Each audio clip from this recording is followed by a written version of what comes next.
Amber Alert Podcast. Welcome back. This is Amber Alert Podcast, episode 102, part 2. And we are going to get into this UFO event that happened in Zimbabwe in, I think it was 1994. So in my lifetime, because I was born in 92, obviously I wasn't keeping tabs on UFO events when I was 2. So I didn't know about this actually until very recently, like yesterday. I literally found out about this yesterday because I was looking up, researching some, obviously the earth is full of strange things that we can't fully explain, and not all of them have to do with UFOs. Some of them are just megalithic sites that we can't explain because it is impossible that people in antiquity were able to construct them with chisels and rocks and no vehicles and without having an aerial view of to see what they were even making for the things that you can only see what they are if you're in the air. So there are those pyramids are one. In fact, I just saw something like yesterday, and I don't know if this is true or not. I didn't vet it. But what I saw said there may be another Sphinx, but it's like under the ground or something. I don't know if that's true, so don't run with that. But they have, they've done those scans underneath the pyramids, and they found these winding type of cylinder type. I don't know what they are. They've done ground penetrating radar. They've used satellites, and they are like, yeah, they go pretty deep. So the pyramids are even more of a mystery than we already thought they were. But I'm not getting into pyramids. This is about a UFO event, and I'm not going to waste time. So let's go ahead and get into it. It's happened at the Ariel School, and it's one of the most credible mass UFO events either. You see a little picture there, which we'll get into that in a little bit. So this is one of those cases where even today, skeptics, psychologists, and investigators all hit a wall, not because it proves anything supernatural, but because it refuses to fit cleanly into any explanation. So here's the thing. If it can't fit into any natural explanation, then the only explanation is it's supernatural. All right? It's kind of a simple way of looking at it. What actually happened on September 16th, 1994, at the Ariel School in Ruwa, Zimbabwe, there were 60 children ages 6 to 12. That is quite a few witnesses. That's not like one person's account of what happened. It's not even 2 people. 60 is a pretty big number. All right. So during the morning break, the kids were outside playing. Teachers were inside. No adults witnessed it directly. Then suddenly the core claims, a shiny disc-shaped craft descended or appeared over the edge of a wooded area. One or more small humanoid beings emerged. Several children said the beings had large black eyes, thin bodies, and tight-fitting black suits. So, large black eyes and the fact that they were like small, that's typical of what many people report when they have these kinds of encounters. So the telepathic message, this is what's interesting. Multiple children reported no spoken words, but instead it was like it was in my head. The message they described was remarkably consistent. Humans are destroying the earth. Technology is becoming dangerous. A warning about the future of humanity. I'm telling you, that's leading to something. All of it really, but especially that last one, a warning about the future of humanity. I promise you it's predictive programming and it's leading somewhere, and we'll talk about it at the end. Some kids said they saw flash-like visions of environmental destruction, machines and pollution. And remember, these are rural school children in 1994 Zimbabwe, not kids raised on internet conspiracy culture. That is true because like if you, like me, for example, since I've like studied this stuff to some extent, and anyone else, even if you haven't really studied it, you like know what it is. Most people, you've seen E.T., there's even a movie, it was filmed near where I live. I love it. Super 8. There are tons of movies about UFOs, about aliens, about extraterrestrial life. So all of us you can ask my husband or his family, if there's anyone who doesn't know any pop culture references, it's me. They're like, they say I grew up in a bunker underground. I've never seen any movie that's normal, and then I've seen movies they've never heard of. But so even I, though, as not being part of not having seen a lot of movies people have, I haven't played the video games, I don't know the comics, but we all are familiar with this UFO narrative that you see in entertainment. Whether you think there's anything to it or not, you're familiar with it. And familiarity would help you then maybe come up with an explanation. And the point they're making is, this is Zimbabwe in 1994, this rural area. They don't really have that in the back of their mind like we would today, or someone who grew up consuming Hollywood content or whatever. Next. So the investigation. Soon after, researchers arrived. The most famous was John E. Mack, Harvard psychiatrist, specialized in trauma and children. He interviewed the kids individually. What he found: consistency across testimonies, emotional authenticity, not rehearsed or playful. Kids didn't contradict each other in major ways. He concluded this cannot be explained as simple fabrication or group hysteria. What I like about this is they took steps to basically give this thing a chance to be made up. I like that, because I think you should, anytime something weird happens, go for a natural explanation first. If I see something in the sky, which thank God I don't, but if I did, I did see something maybe 2 summers ago. I had one of my dogs outside, and I looked over it was night. I looked over to the right, and I saw a very, very, very quick flash of light in the sky, but it was lavender. I didn't see any shape. I didn't hear anything. And so I was like, well, my gosh, was that a shooting star? I've seen shooting stars though, and it didn't look like that. And so I looked it up actually, and I was looking for a natural explanation. And what I looked up is, could have been a comet, and maybe it was. I'm not saying that it wasn't. I'm simply saying I'm looking for a natural explanation first, which I think you always should. So in this case, they had a Harvard psychiatrist come in, separate the kids, interview them individually, and yet there was consistency across their testimonies, which means there's something real to this. Unless they all made some kind of blood oath with each other, we're going to make this thing up.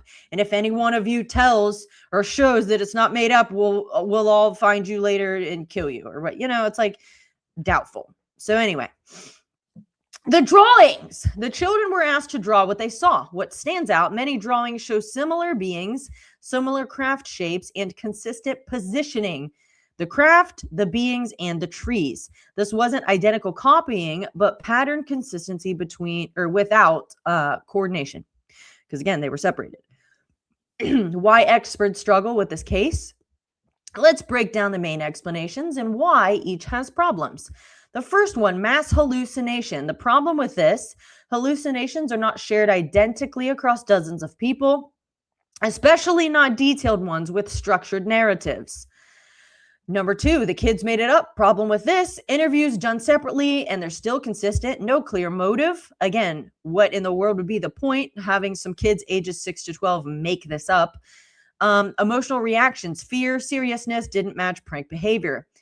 And number 3, cultural influence or media. Problem with that: this was pre-social media, rural Zimbabwe. Many kids had no exposure to alien imagery. Descriptions weren't always Hollywood alien. They were strange and specific. I'm having trouble talking today.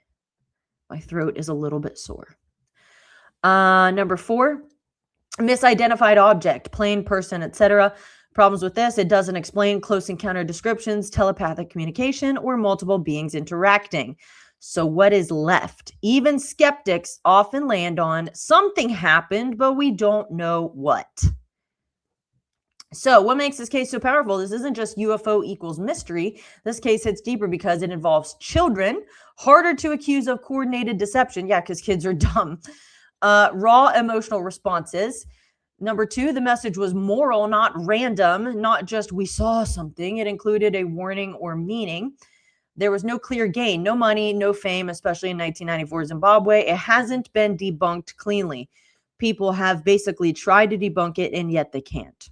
Now, this is a drawing. I'm not sure if one of the kids did this or if this was drawn by a person doing the research, but this is what was described. There you see a kid, and notice how it's like the same size or the same height as this little being, which has an elongated skull and massive black eyes, which, let me just pause and say, for people who've been involved in this kind of research, if you interview people who claim to have been abducted, almost always they're taken by these little gray beings, and they're like 3 or 4 feet tall, and they have massive black eyes. Now, I personally don't believe that they're aliens. I don't think they're extraterrestrials. I don't think they're like flesh and blood. I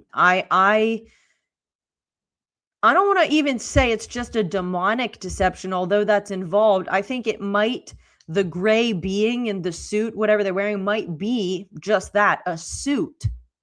And it's housing something that is demonic, that's some kind of evil entity, is what I think. And yet we can't dismiss it because, again, we see, if you study this, people who share, just like with the kids, we got them alone. We interviewed them individually, and there's consistency across their stories. It's the same thing with abductions and people that say they've seen these little gray aliens. It's the same thing, and it's from different parts of the world, from different generations, and people reporting the same thing. It was a little gray alien with big black eyes, and it was like the height of a child. That's what Chase, what's her name, Schlotsky. She's a researcher, and she was in a field, like it actually gives me Jurassic Park vibes when the velociraptors start taking people out. I think that's maybe in the second one, like the original ones, not Jurassic World. Anyway, they're in like tall grass, and I think they'd been like tracking a UFO sighting or something like that. I can't remember. She was with a team. She wasn't by herself, so there's other people to back up the story. But they were in a field, tall grass, and she said all of a sudden they all felt this uneasy kind of, like something's watching us. Like, I get the feeling we're not alone. Like the hair on my arm is like standing up, like something's up, and they're all feeling that way. And then she said she turns her head, and like 6 feet in front of her is a little gray being that was typical of what alien grays look like. Gray skin, big black eyes, short. And she said it was looking at her. It wasn't making threatening gestures. It didn't talk. It's staring at her. And she said she was terrified, and she dropped her very expensive thousands of dollars worth of camera equipment and ran. And so did everyone else with her. Which, think about it. Does that make sense? If you see one little thing the size of a child, and you're not even by yourself, but you've got people with you, why would you run in terror from it? I'd be like, I can drop kick this thing. Like, you want to get into a physical fight with me? I'll kill you. You know what I mean? That doesn't make sense. But there's something to it that's unnatural, supernatural. And if it's inciting fear, you can know that's not of God, because when you read the Bible and angels appeared to people, almost always the very first thing they said was, do not fear. Almost always that was the first thing out of their mouth, which means people had a tendency to be afraid, which, the way I picture angels is like they're jacked, they're huge, they're powerful, full of light. I would probably pee a little if I saw one and be scared. So that's probably why they're saying, do not be afraid. But anytime you have an encounter with something supernatural, you probably have a tendency to. And yet, in the case of these little alien beings, whatever they are, they're not saying, do not be afraid. And they have no message from God that tracks with scripture, which means you can eliminate them being any sort of good angel. which means you're left with two explanations. They're either evil or they're somehow a neither good nor evil third party, which doesn't care about either side, which I don't believe exists. You have either good, you have evil, and you don't have anything in between. You have people and you have the spirit realm and nothing in between, unless we're talking a hybrid like Nephilim type of situation, which came from an ungodly union between the supernatural and the physical, which brought about the Nephilim, which were not human, but they were evil. So even in that case, that's not an in-between because it's still evil. It's not made in the image of God. It's going to hell with the dragon. You know what I'm saying? Anyway, here's another picture that one of the kids drew. So there are the trees, and they labeled the clouds. There's the school children, multiple of them there, and then there's what does that say? The person alien or whatever. Notice it has the pointy chin, elongated skull, and bigger eyes. I guess this one didn't draw the UFO or the craft these things showed up in, but this kid did. Multiple crafts, it looks like. And there it has one in a black suit. Again, very big, oversized eyes. So, difficult to try to dismiss it. Again, what do 60 cool little school kids have to gain from making up the story?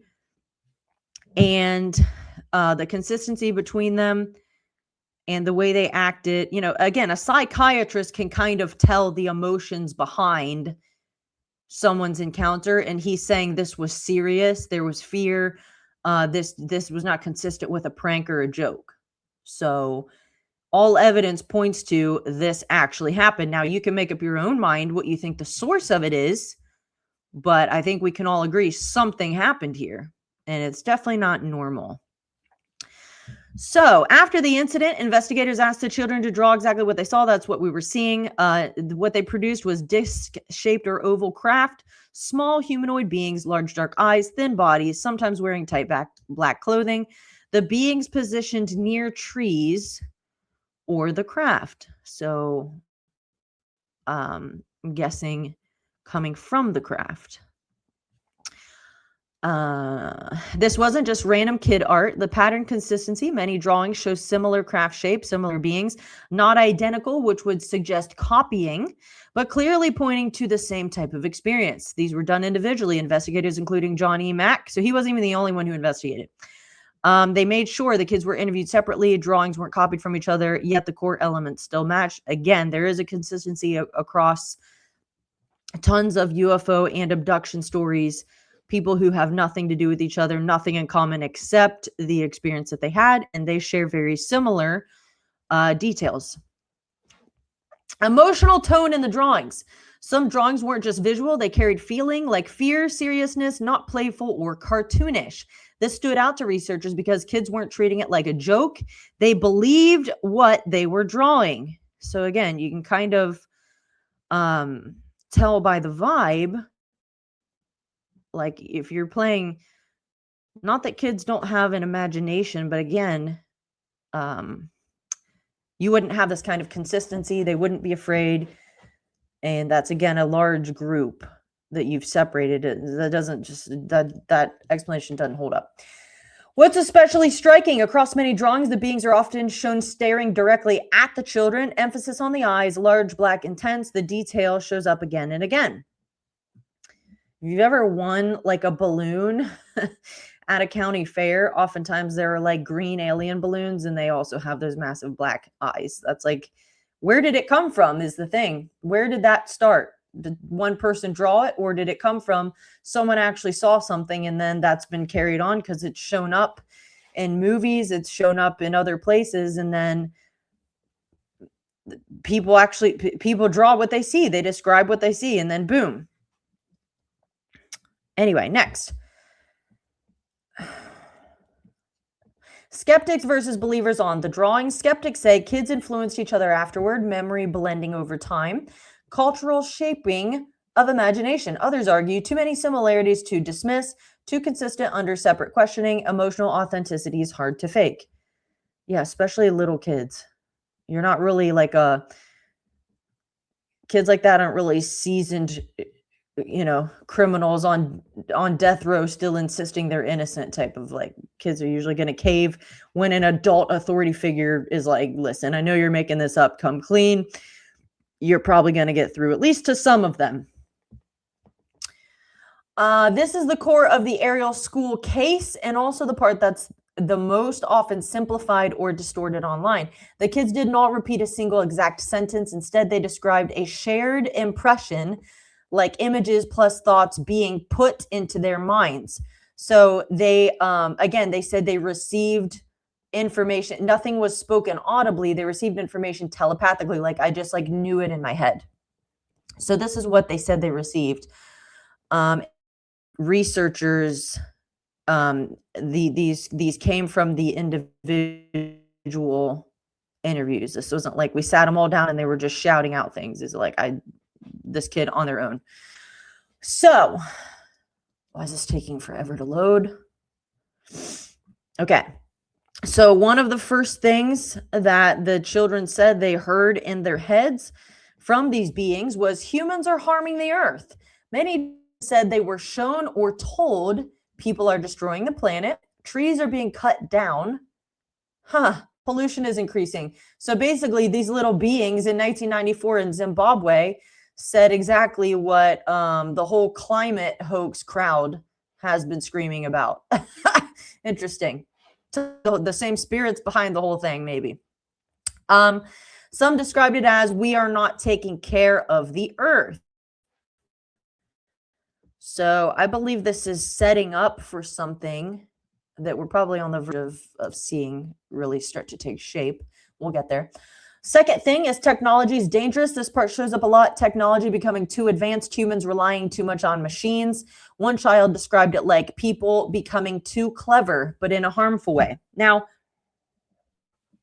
I do want to pause and say this. So as we've seen this with not just the advent of AI, but even before AI was on the scene, technology having completely blown in the last 100 years, probably more than that now, you have, obviously everyone uses it and there are good things about it, but you also have people who see this is dangerous. This is, especially AI, this will be the downfall of mankind, blah, blah, blah, blah, blah. So here's the thing, you have a push, and this is coming really from the globalist crowd about blending man with machine, right? And some of this is Elon Musk, which is why he concerns me a little bit with like the Neuralink thing, putting the brain chip in someone's head. And then, they say it's because someone was paralyzed and we want to like, they make it look good on paper, but at the end of the day, you are blending man with machine.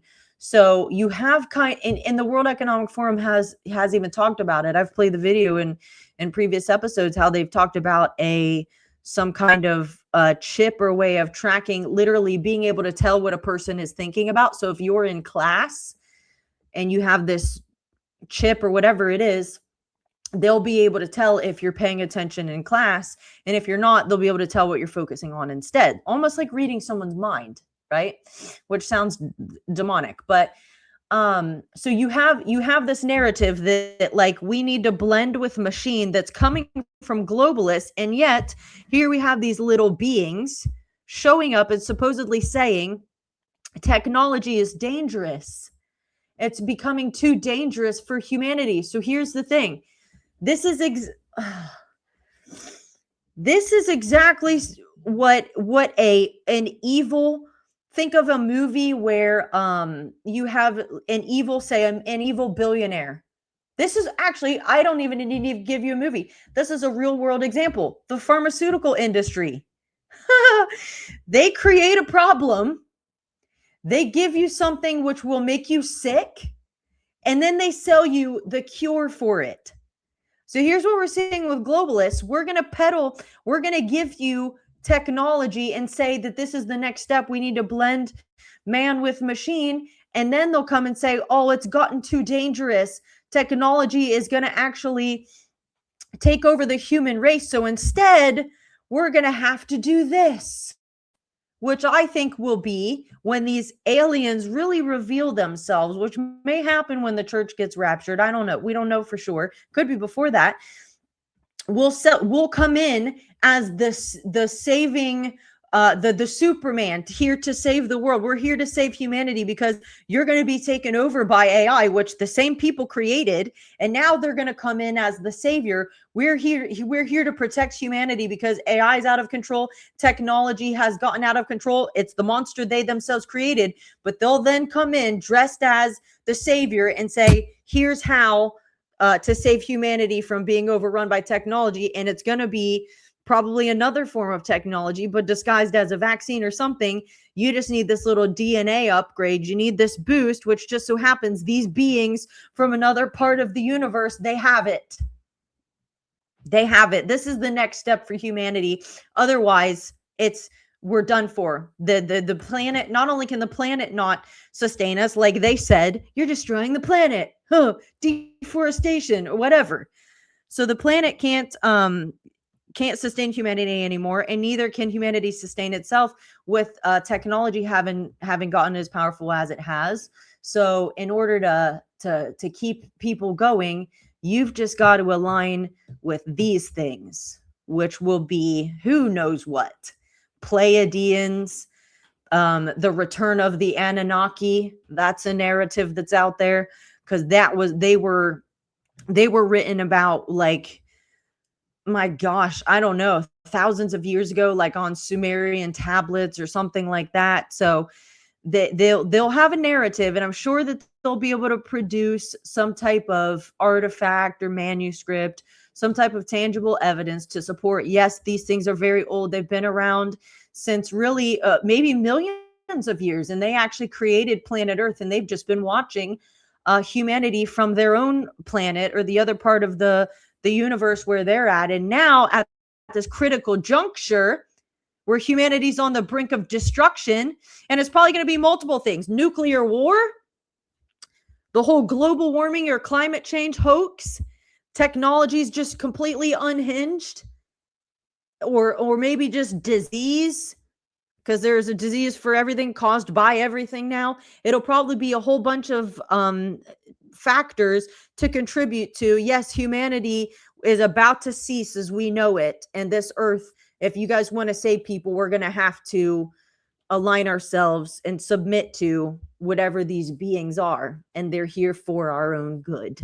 That's probably the predictive programming that all of this, and I'm not saying that this is programming, meaning this was a fake thing that was like scripted. I think this actually happened, but I think it's just a little bit of foreshadowing about what's to come. There will be some kind of narrative about the planet, something about the human race, and then there will be this call to action, like salespeople do, to get people to accept. And then and it falls in line with mark of the beast type stuff. Well, you're going to have to get this some kind of chip or some kind of mark so that you can even function in society. You can't buy or sell without it. And so you're going to have to comply with this. One world government, one world currency, one world military, one world religion. You know, they've already built something. This isn't the official name for it, I don't think, but people like who read the Bible call it a one world temple, because I think it's called the Abrahamic temple. And I don't remember where it is. It might be in like Saudi Arabia or Dubai or somewhere out there. But it basically is a temple that is supposed to be I don't know what you'd call it, like a place that supports Christianity, Islam, and Judaism, which I'd say are probably the three most dominant religions. Of course, you have Buddhism and Hinduism, but it's kind of those main three vying for, I wouldn't even necessarily say Judaism. Mostly Islam and Christianity are the top two, kind of fighting for power, or the most, believers.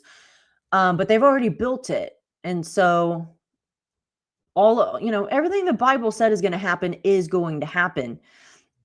But if we read it 100 years ago, People didn't really know anything about UFOs. We had you had the Fatima event that happened in, where was that, Portugal, in 1917. Now, Catholic people think that was an appearance of the Virgin Mary, but if you actually look at the details of the story, it was a UFO event. And that was over 100 years ago now. But like, other than that, it's not like it was really a common thing, or at least people definitely, they didn't have like the terminology that we now have. We have these terms, we understand. Plus, it's blown up, and everyone has a phone, so pictures can, be snapped in a second. People can just record on their phone something they see, and so it's like the whole thing's blown up, and it's everywhere in our entertainment. Like, how many movies have you seen that have something to do with aliens or life from another planet, life from the galaxy? Tons of them, like tons. And sometimes they are painted as bad. Many of them are, but other times they're not. And sometimes they're like they can be reasoned with. Like, if we just don't threaten them, then they won't hurt us. They crashed here by accident, and they're just trying to get home. Like in the Super 8 movie, which I actually like that movie, but that's it. It's like there's an alien here, and we're supposed to like feel bad for him because the military caged him up and then ran experiments on him, and all he wants to do is go home. So we should help him rebuild his ship so he can leave. Isn't that nice? So that's the kind of crap I'm talking about. Predictive programming, so that when it does happen, I'm not saying an alien's going to crash here. I'm saying when full disclosure comes, you already have it embedded in you to see it as potentially positive, especially if humanity needs some help. So what's next? They also talked about a warning about the future. Some kids said they saw images of a damaged future world, environmental collapse. Not all described clear visions, but several did. Now, I can tell you, again, if you have ever paid attention or followed or researched people who have been abducted, they are missing in real time. Many of them have burns on their bodies, which doctors have, their doctors have looked at them and been like, some of them are internal. Happened to you? I don't even know how something could cause this damage. What is this? But also, let me read this again because I lost my train of thought.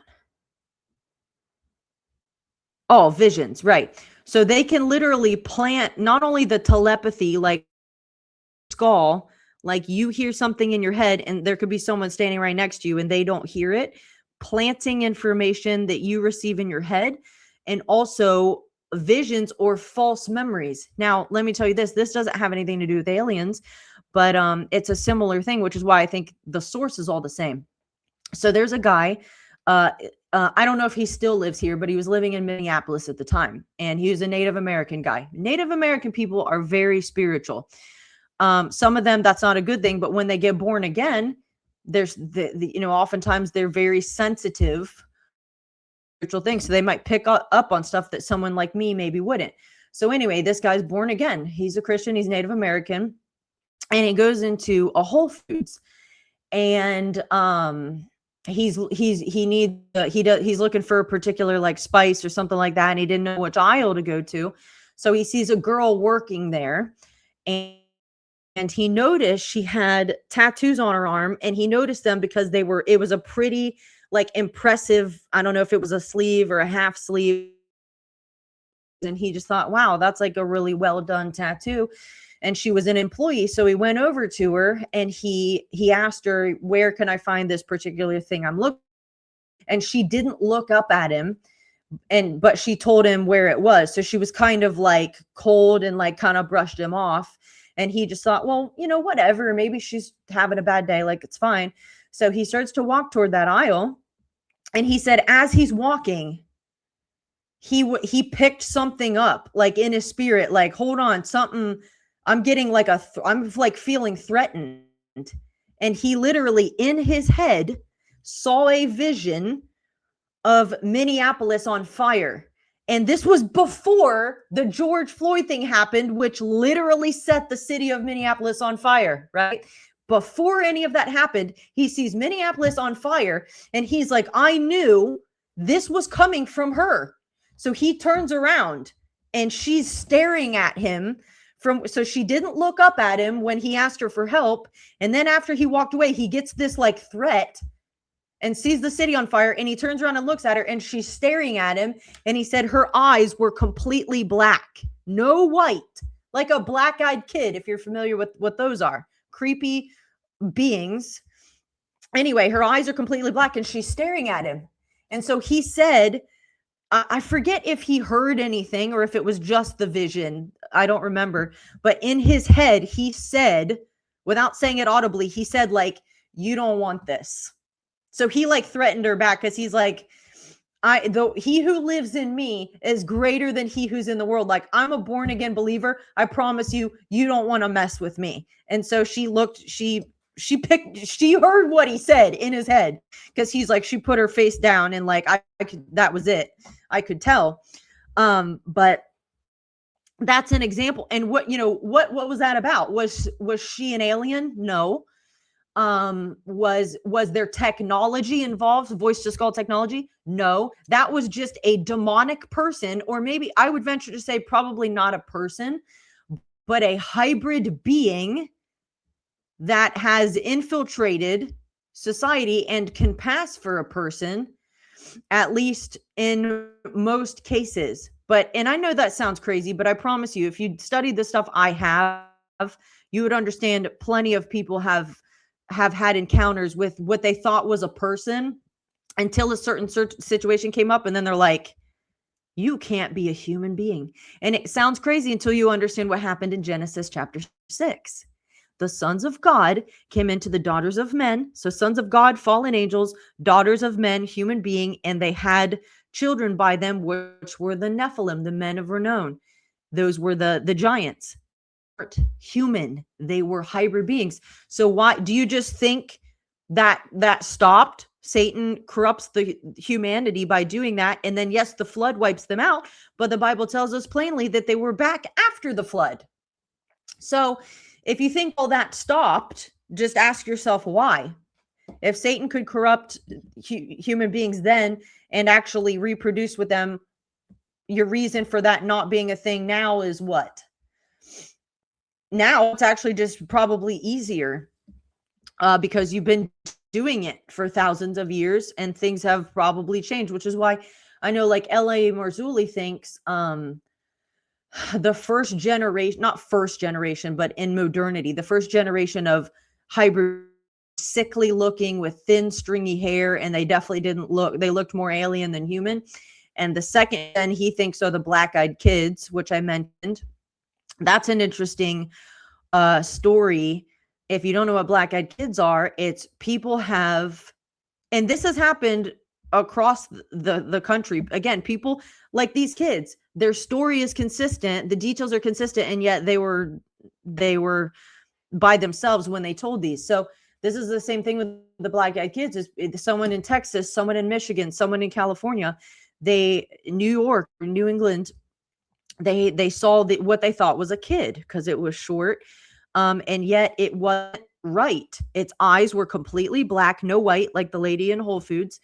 And when they would approach people, they would talk in a way that wasn't natural. It'd be like monotone, and they would say strange things. Like they were always asking for permission. Like if they showed up at your house, let us in.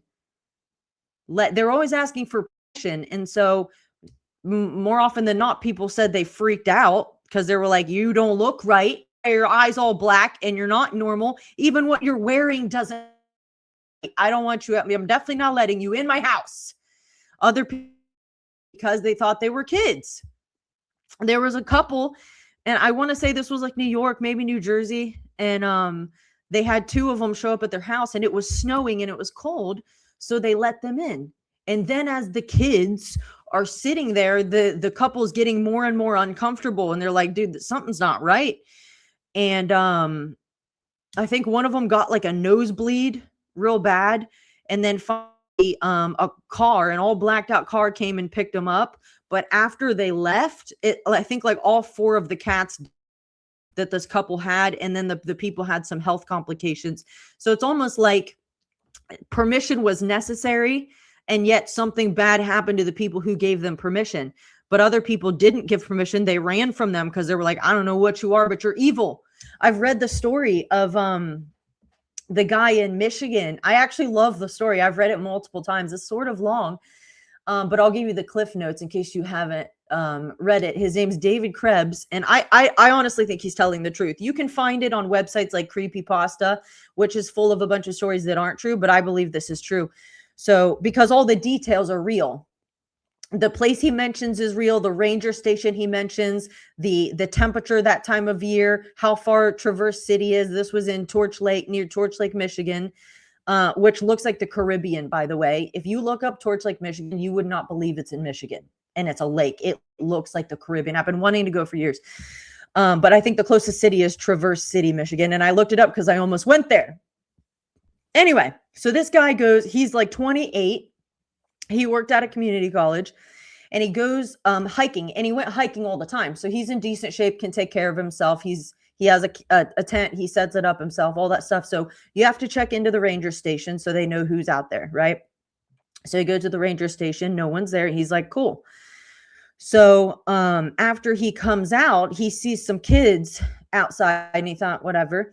So he goes in the bathroom and uses, the toilet. And as he's in the stall, he hears someone come in, and he thought, oh, it's probably those kids. So he comes out of the stall, and he goes to wash his hands, and he looks up in the mirror, and they're staring at him. And he's like, it immediately afraid, which doesn't make sense. If you're a 27, 28-year-old relatively fit male, and there's two 11, 12-year-old kids, you're not going to be afraid. But he's like, I was terrified. And so I think that was when he noticed their eyes, and they were all black. And he's like, dude, I don't know what this is. So he washes his hands, and he's like kind of scared to walk by them, but he does to get out. And I can't remember if they spoke to him or not. Don't remember. But he gets out of the bathroom, and he gets in his car, and he said, I was this close to canceling my camping trip, even though I took time off for it. I was this close because they freaked me out so much, which doesn't make sense. He's like, but I almost did. But he decided not to, because he's like, come on, man. I took time off to do this. I love like it's fine. So he goes, and he had to walk along the beach to get to his campsite, and he sets up his campsite and his tent and all that. And then I think he left his stuff there set up, and he like went back to his car. And then I think he drove into Traverse City to go to a steakhouse that he said he always went to. So then as he gets back, it's like getting dark, and he's freaking out again. And he's like, I'm scared I'm going to run into those kids. And he said he was this close to just leaving his camping material out there. And then he's like, what am I doing? He's trying to like reason with this. So what am I doing? They're kids, and I have hundreds of dollars worth of camping gear. I don't want to just leave it out. What am I doing? So he talks himself into making the hike back to his campsite. And he said, the whole time I'm on my way there, I'm like so paranoid, and I'm freaking out. And he's like, I'm constantly watching the tree line. I'm looking behind me. I'm like, these little devils are going to show up and kill me. That's what he's thinking. And he's like, I so regret like taking this trip. And so I think this was all in the first like night, if I remember correctly. Oh gosh, unless it was the second. I don't remember. You'd have to read the story. It's either the first or second night. And anyway, he's on his way to his campsite, and he's freaking out. It's getting dark. And then he's watching his surroundings. And then at one point he intentionally took the beach, just because if you go through the woods, it would technically be faster. It's more direct to the campsite, but he knew I can trip over stuff. Plus I feel better out here on the beach because it's like open. So anyway, at one point, as he's paranoid, he turns around, and they're behind him.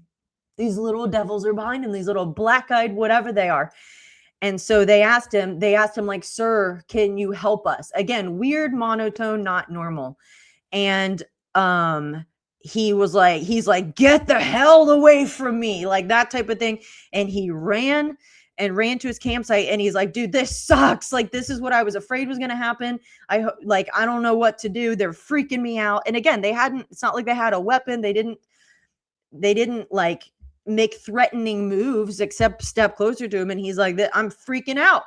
So he runs to his campsite, and he's soaking wet at this point. It'd been raining. It's like cold.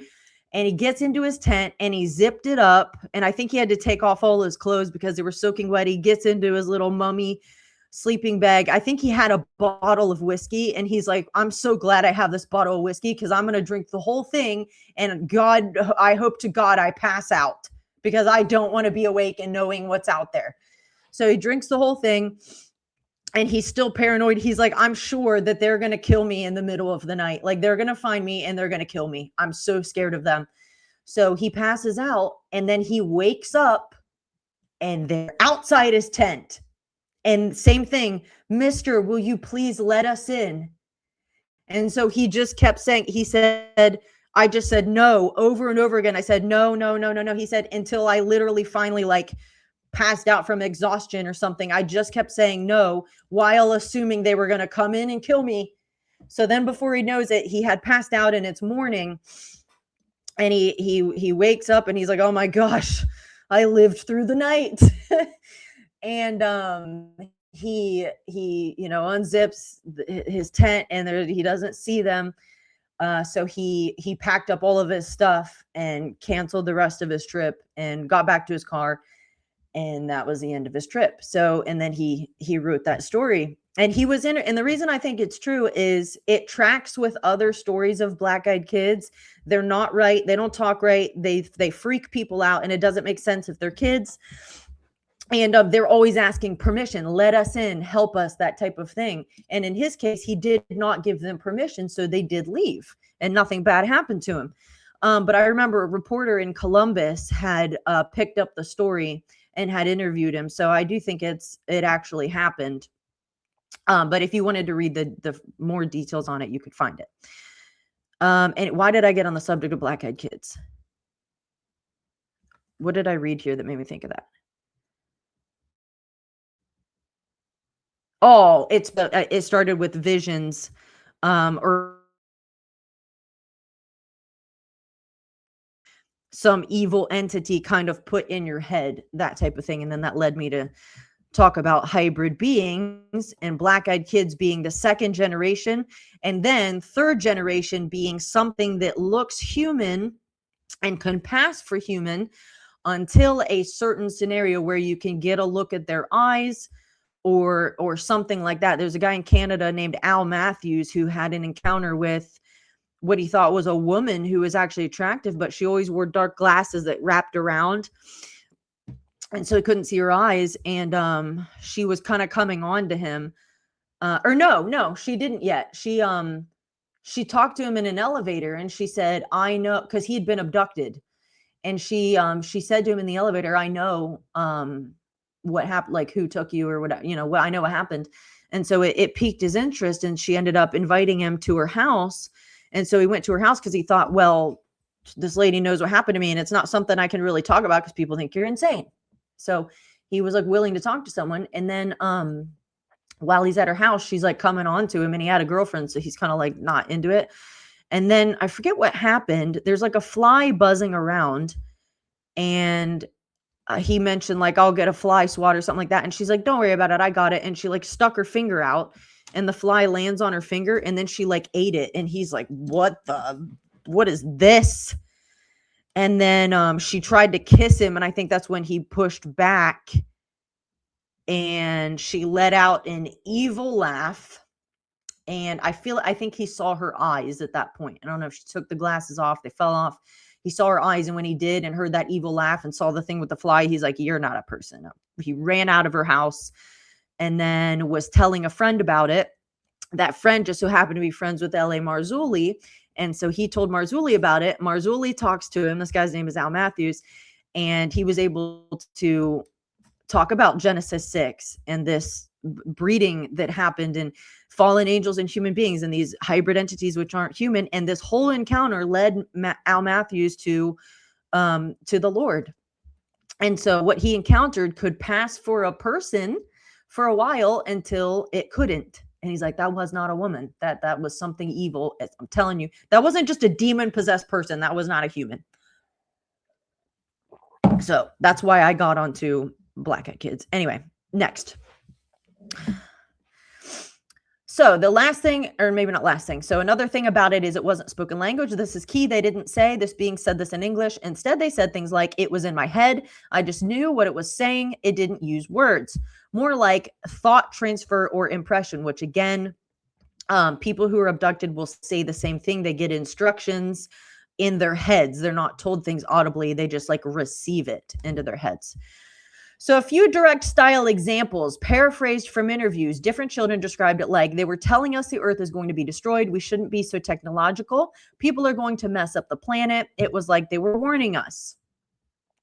So you can see how somebody could take those things and try to twist it and make it sound like, see, aliens have been watching us and they don't want to see us destroy planet Earth. But if you understand, this is all leading up to the satanic antichrist end times agenda, mass deception, then you can see how this is all just predictive programming to get people to accept help coming from an external source that claims to have knowledge that's above what we have, probably has technology superior to that which we have. And when humanity's on the brink of destruction, they can come in and say, we'll help you. These are just this is what you're going to have to do. And so people will be like, oh yeah, well, we've been knowing about aliens forever. So this has got to be the next step for humanity. And a bunch of people are going to fall for it. All right. Important. Not all kids reported the message. This often gets missed. Some children only saw the beings, didn't receive any message. So the telepathic message wasn't universal, but among those who did report it, the themes matched. Satan will do anything to get people to not have dominion on this earth. There was before I go on to the next thing, I actually want to say this. I almost devoted part 2 this week to an interview, but I didn't because it's like 41 minutes long. It is worth watching. There's a guy named Gabe Perot, something like that. He wrote a book called 18 Days in Heaven, and I think it just came out. So if you order it, you may not get it in 2 days. You may get it in 10 days or something, because I think it's like brand new. But anyway, he was like in a real coma and then in an induced coma. And it was a total of 18 days.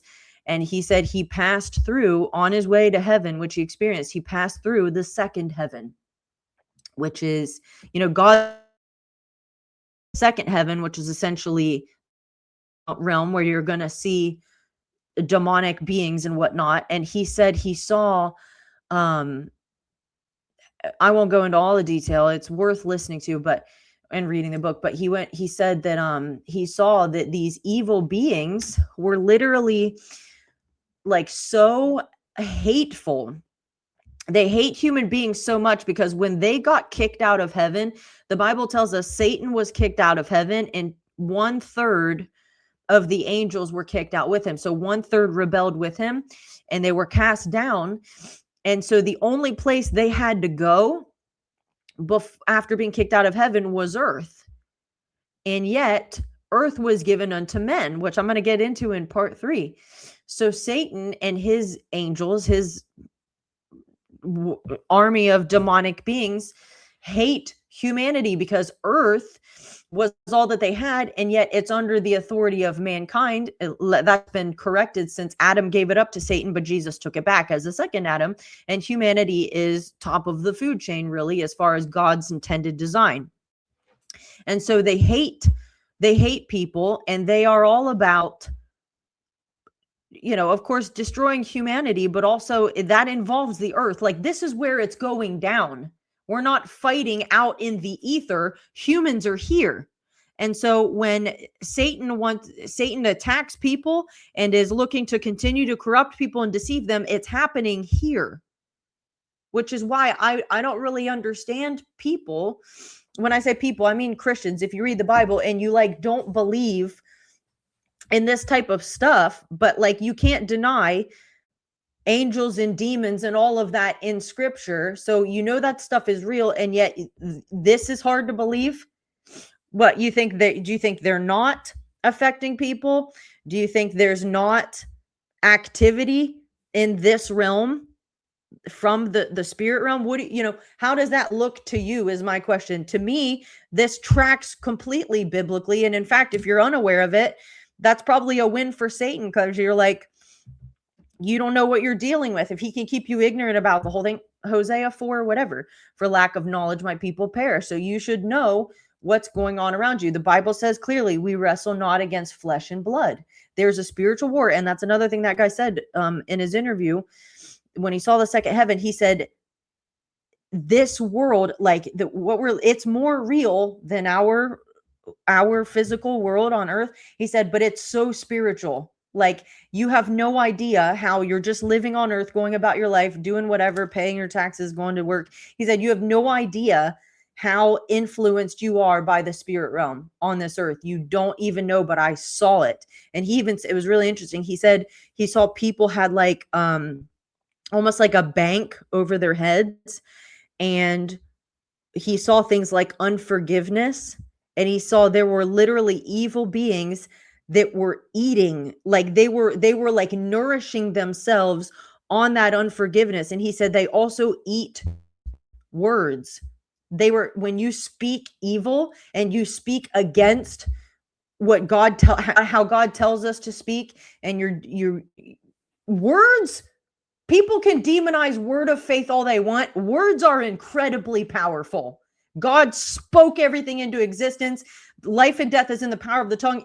Your words will either, you'll be justified or condemned by your words. It's a big deal. And so he saw they were like eating the words that were evil, and they're like, that's sustaining them. So to sit around and act like these type of things are not going on in our world, they are. Now, I'm not gonna sit there and dwell on it. I'm actually not worried about what Satan's doing. I know how this thing is going to end, and I'm on the winning side. I'm not worried about devils. I find all of this stuff interesting, and I like to talk about it because there are lots of people who don't have a clue. And I think you're better off just knowing what's going on. I wouldn't dwell on it, and I definitely wouldn't get in fear over it, but it's good to be aware of it. If you find yourself in a conflict, you're better off knowing what your enemy's up to or what kind of artillery they're working with, that type of thing. So just being aware of your surroundings is good for you in every situation. Anyway, I don't know how I got on that tangent. I really don't remember. I'm getting slightly off topic here. We're trying to talk about this UFO event that happened in Zimbabwe. Next. Common messages in modern alien encounters. So here's where the overlap comes in. Across decades of reports, especially from the 1960s onward, people consistently describe telepathic communication, not spoken words. And the messages fall into a few major categories. To pull it up.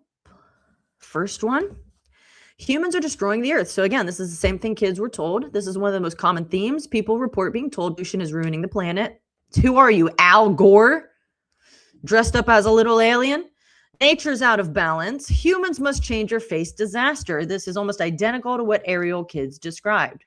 So you can see a theme here, and yet none of it ever points to God or gives glory to God, Jesus, nothing. It's all just whatever this is. Second thing, technology is dangerous. Abductees often say human becoming too dependent on technology. Nuclear weapons are especially emphasized. That I find very interesting. Let me just pause because this needs to be addressed. The main event that really kicked off the UFO phenomena that we find ourselves in today was the thing that happened, the Roswell incident, right? That was 1947. And for those of you who don't know, the 509th Bombing Group was stationed there in Roswell. They were the ones who dropped the atomic bombs on Hiroshima and Nagasaki. At the time, in 1947, they were the only ones on planet Earth with nuclear capabilities. Okay, so it's interesting that this disc Of course, the official narrative has turned into it was a weather balloon, but everyone knows it wasn't. They even ran, we found out whoever was able to blow it up and enhance it, there was a telegram that was sent either to or from General Ramey, who was in Texas, I think, and then he had to go to get boots on the ground and cover up the story. In the telegram, it mentions that a disc crashed. It mentions it twice. It was one spelled with a C, one with a K. Someone was able to enhance it and blow it up. And hold on a minute. We're all told that it was a weather balloon, and yet this telegram from the day it happened called it a disc. And even a newspaper had run the story. And then General Ramey shows up to do damage control, and he tells the newspaper, run a story and say, whoops, our bad. It was nothing more than a weather balloon. It was a cover up, 100%. So anyway, is it just a coincidence that this disc happens to crash where there's nuclear capabilities? And if you study it, you'll find there's a lot of activity around where there are nuclear. Fact that when people are abducted, they're told things. Let's read this again. Nuclear weapons are especially emphasized. That's super interesting, which then listening to like someone like L.A. Marzulli, of course, he'll admit this is conjecture, this is a theory, but he's like, I wonder if nuclear event happening on planet Earth would be what finally draws in this mass deception where aliens are going to show up while, because think about it, if a nuke goes off, we're all connected via the internet, right? That's you whenever that became a thing, like in my lifetime, right? We're all, and so if a nuke goes off really anywhere, that's going to throw humanity into fear. Unless you're one of those drunk kids on the beach for spring break, they're not going to know what's going on. They didn't even know they were like, what's the Ayatollah? Like they have no idea. But most people are going to know, and it's going to freak people out. So you have people in complete panic. Would that not be an ideal time for something to show up which looks more advanced than we are, has technology we don't have, and they say, hey, you guys, humanity, see, we've been showing up and warning you guys for years that you are on the brink of destroying your planet. This is happening with nuclear war. You are on the brink of destroying yourselves. We're now here to bring correction and protection to the human race, and they'll probably spew some kind of lies like we created humanity, we seeded planet Earth. That's shown up in movies like Stargate, and we created the religions of the world. But it's actually we are what's true, and I'm sure they'll have manuscripts or some type of artifact that will corroborate that story, where it'll seem very convincing. They'll take credit for the Nazca lines, the pyramids, Stonehenge, Silastani, all of these things, the mounds, all of these things that we're like, there's no way people built these 1,500 years ago or thousands of years ago. They didn't have the technology. They didn't have the tools. They didn't have the mathematics. They didn't have the manpower to move these massive stones. All of the things that have been unexplained, they will likely take credit for. So they can check every box. And there you have a massive deception that came in at a critical juncture right as a nuke goes off and everybody's panicking and looking for an answer or looking for some type of reassurance or peace or help. And they show up. And they've been seeding this narrative about nuclear weapons. So some report being shown explosions, war, environmental collapse. Which is funny because, again, that guy in the store in Whole Foods saw almost, it wasn't war, but someone setting the entire city on fire. None of this is good. None of this is good. It's not coming from God. It's fear. It's chaos, none of which is from God. Next. We're almost done, actually, for part 2. We are helping humanity evolve. See? I'm telling you. This is part of the narrative. This is the next step for humanity. You're at the end of your genetic rope. You guys are going to destroy yourselves with nukes. You've contaminated the planet. Technology is going to wipe you all out. You have to evolve if you want to still be able to live. This is where it gets more specific. Some abductees say beings told them humans are being guided or upgraded. I freaking told you, an upgrade. I didn't read this before I put this in here, so I'm learning it with you. Upgraded? That's what you hear in the New Age, which I'll tell you about in a second. There is a plan for human evolution. Way to go. Who's the retard who came up with evolution? Charles Darwin? Dummy. But I'm sure that that's going to be peddled. Why? Because then you can't have creationism. You can't have the God of the Bible, which is ultimately the end goal here, is to get people to reject truth, and buy the lie. Because Satan wants as many people going to hell with him as he can. So this sometimes includes hybrid programs, very controversial, but I'm telling you it's real. Genetic manipulation claims. Yeah. When people get abducted, they end up on a metal table and sperm is taken from men and ovum is taken from women. If that's not about genetic manipulation or breeding, then why are you messing with the reproductive parts of people? That doesn't make sense. If you wanted to study human beings, you'd be taking everything from them, not just the reproductive parts. And yet that's always what happens, to say nothing of the pregnancies. You can look that up. Brett Baer talked about it years ago, did a TV segment on it, that there are missing pregnancies. People say they've been abducted by aliens. That's all they can describe them as. And they end up pregnant. And then in the 3rd month, they're taken again. And the fetus is somehow gone. And yet their doctor confirmed they were pregnant. And then when they go back to the doctor because it's gone, they're like, we can't even tell you we're pregnant. Are you sure that you were? And they're like, yeah, bro, you're literally the one that confirmed it. And it's gone. So how are you going to tell me that's not about a hybrid breeding program, bro? Again, it's Genesis 6 in modernity. Jesus said it'll be like it was in the days of Noah. When did Genesis 6 go down? In the days of Noah. Now it goes on to talk about there will be economy. People will be drinking and marrying and being given in marriage. So it means life is going to go on. But that's not all that was going on in the days of Noah. Something super crazy happened.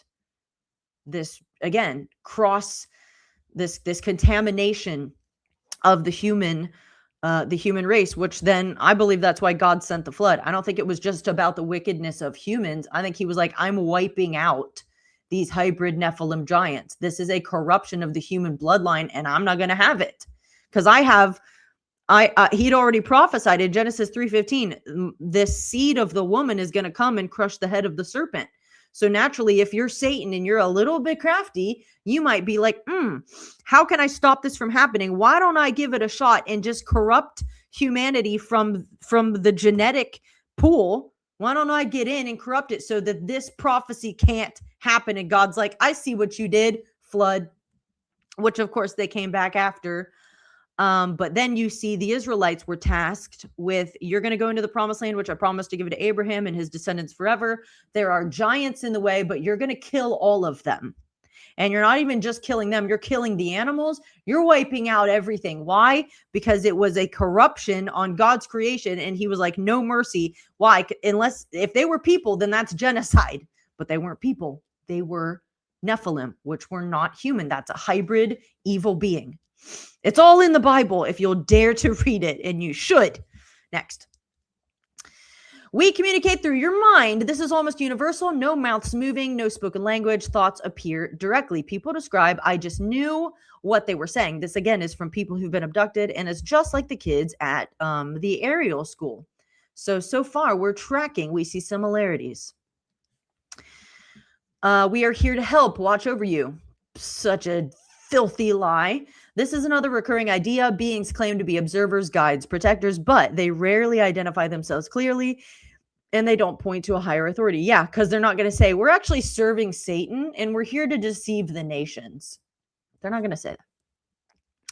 Vague spirituality, not biblical. Some abductees report messages like, we are all one. You are part of a greater consciousness. Love is the ultimate force. Sounds spiritual, but no mention of sin, repentance, Jesus, God's authority. Here's the thing. Here's a telltale sign. As we as we get closer and closer to this eventual disclosure concerning UFOs and this whole thing, which I believe will offer an explanation, which won't be true, but it'll offer an explanation again for all of these unexplained things. You'll start to see things like Christ consciousness, which really is people in some form of new age will throw that around. In fact, President Eisenhower's, I think it's his granddaughter, unless it's his great granddaughter. Her name's Laura. She, with all due respect, she's a weirdo. And she claims, she's like, I believe in Jesus. He's very central to what I believe. But what she believes in is like a divine feminine. It's not Christianity. It's not right. It's like some new age, like spiritualism, but she'll mention things like Christ consciousness. And so it's things that like you're almost trying to get close enough that you think it can pass for actual, authentic, correct biblical Christianity, and yet it doesn't. It's literally just like new age, like Satanism, essentially. It's like the occult. So you'll start to see that thrown around, and like I said, they're already talking about it in the new age. L.A. Marzulli, one of the reasons I love him is I would consider him maybe the authority on this subject. He's been a researcher for over 30 years. He's written a ton of books, made documentaries. He did 2 documentaries on Roswell, which you should go to his website and watch those. I don't even know if they're maybe $5 a piece. Like, they're cheap. And you can get the full story on it. But he was in the new age before he got born again. And he had a guru and everything. And he said he heard it in the new age years ago about like this evolution of mankind, this upgrade. And then there's a woman, I've mentioned this a ton of times, but a woman by the name of Barbara Marciniak, who wrote a book called The Bringers of the Dawn, and she channels spirits. So you're basically, all that means is that's a new age way. You're trying to not call it what it is, but you're talking to demons is what you're doing. So she's been told by these beings, which she thinks are like ascended masters. She thinks they're Pleiadians. They're some kind of ascended masters from the Pleiades, which is a real thing. And they're telling her that humanity in its current, with its current DNA, is limited. We're actually held back from our true potential, and we need to ascend. We need to get to the next step in our evolution, which means a DNA upgrade. Isn't that interesting? Yeah. So she's being told this by evil spirits, which tracks with, again, what the World Economic Forum is doing. Get this microchip, get this implanted, take this brain chip, hook you up, blend you with a machine, all of it. So it's literally all the same thing. It's just, it has different terminology depending on the source that it's coming from. And yet all of it will support the coming Antichrist system, where you can't buy or sell without this mark. And you have to literally worship the beast and pledge yourself to it. And at that point, you're no longer redeemable. If you take that mark, you're going to the lake of fire.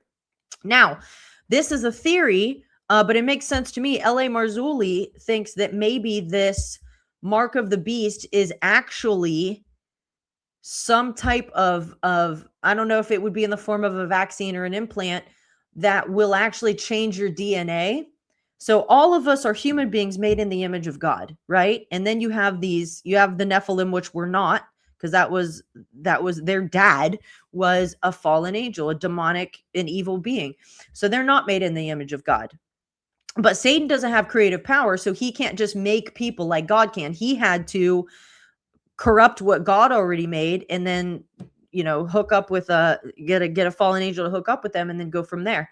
So in this case, if you were to take the mark and it alters your DNA, is it possible that at that point you actually reject your humanity?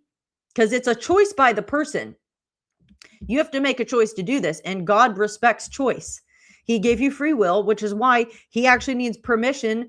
You have to let him come into your life to be saved. He can't just force it. Otherwise, no one will go to hell, but people will, because they decided to reject him. He gave you free will, and he will not violate it. He needs permission. He bound himself by that. I'm going to get into that in part 3. But anyway, so if they take this mark of the beast and it actually alters their DNA, as people in the occult have talked about, would that mean you've rejected your humanity, your identity as made in the image of God, and you've instead decided I pledge myself, I worship the beast, I take on his identity instead? And is that why everyone who takes the mark is going to the lake of fire? And I thought that makes more sense to me than it's just like your last sin, right? Instead, because how many people have been blasphemers, if Jeffrey Dahmer could get born again, then God will forgive people. There's a lady, my pastor did something he called an NFC tour, where he went to 4 different cities in that part of the country. And there was a lady who came to one of the meetings, and she gave her testimony. She was a Satanist and she was on heroin, and she got born again. So if people like that, I actually love, the worse you were, the more I like your testimony, because it's just like a middle finger to the devil. It's great. But anyway, if people like that can be saved, then why, at the end of all things, would just taking a mark and worshiping the beast, which is essentially Satan, at that point you can't be forgiven, but now you could worship Satan and be forgiven? So that's why I say, and I'm not saying that it has to be this, but a DNA change would make sense. That I've fully rejected God. I don't want to be in your image anymore. Instead, I want the image of the beast. I'll take the mark, I'll worship him. And then that's why you go to the lake of fire. So, and also it's just interesting, because if you watch what's happening, you have the CDC with their CRISPR technology, which is an acronym for something. But it's DNA splicing. And so they've created like hybrid animals. They've even put like a piglet and human DNA together and made like something. So they're already messing with DNA, and that's what people are doing, like human beings, to say nothing of what God knows what they're doing at CERN. But they've admitted at CERN that they're like opening portals essentially. And they said things have like, they've talked with entities from another dimension, another realm that have come through. So it's like people are into these things. And so is it a far stretch to see that this eventually, and again, this is what hit one day. If you read in the book of Genesis, as soon as Satan approached Eve, which maybe wasn't the first time they talked, you could definitely make a case that he was regularly trying to deceive her. But the time that she gave into it, what did he say to her? He first gets her to question what God said, but then he said, you're not going to die, don't worry about it. But what did he say? He said, if you eat this fruit from this tree, he said, you'll be like God. You'll know good from evil, which is essentially another way of saying your current DNA, the current way that you are, is holding you back, Eve, and you need to accept this upgrade. And if you accept the upgrade that I'm offering you, you'll be like God and you don't need him. So are you kidding me? When however many thousands of years ago this happened in the Garden of Eden, if we were to fast forward all the way to today, or what's coming in the next several years, it's still the exact same lie. The deception that first led humanity into sin, and will it be the final deception that are going to lead people to the lake of fire, is the attack on their identity. You need this upgrade that I'm offering. The way God made you is not quite good enough. You're going to take this. So yes, you're going to worship the beast, but you're going to put on my identity instead, the counterfeit. So that's a theory. And I don't know if anyone said that or I came up with it. I don't know.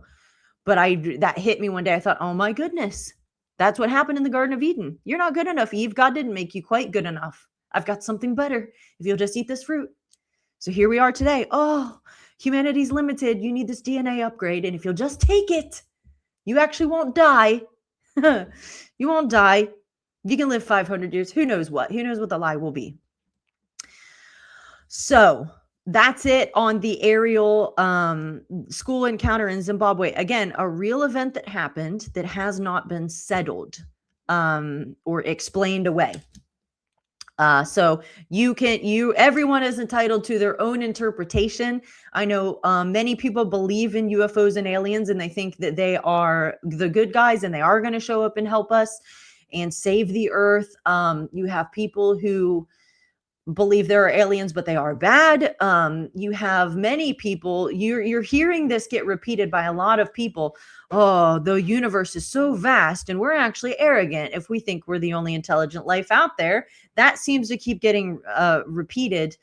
And yet I would encourage you, look at this scenario through the lens of the Bible, because not only can you get answers there, you can check every box and it's the truth. The Bible, I don't even have time to go into the accuracy of the Bible, the reliability of the Bible. It stood the test of time. There are just the number of manuscripts smokes everything else, and it's living and active. The Word of God is not just a book. I know a lot of people think it's just an old book full of maybe a lot of good things, and we would be better if we lived kind of accordingly to what it says, but it is alive. It is alive. It's the Word of God. It transforms a person from the inside out. The Spirit of truth will guide you into all truth. It's the answers to what is going on are in the Bible. And if you're not aware too of the times in which we're living when it comes to Bible prophecy, even atheists are starting to wake up to it because it's unfolding right in front of our eyes. We are very near to the end. And so as these things ramp up, it's no surprise. It's no surprise at all. It's just another sign of the times in which we live. And yet the answers and the hope. Why am I not worried about this stuff? Again, I know how it ends.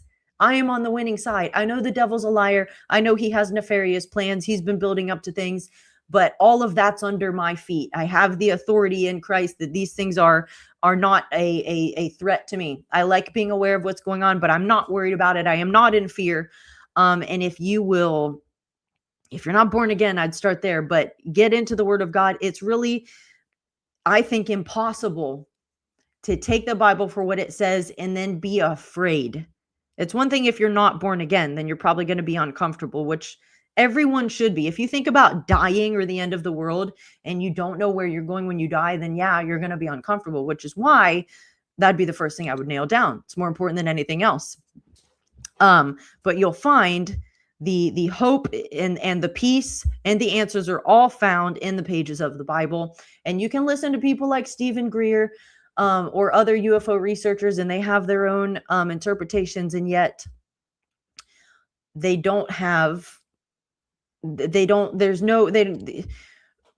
almost like, I think Stephen Greer thinks it's a negative thing, but I'm not sure.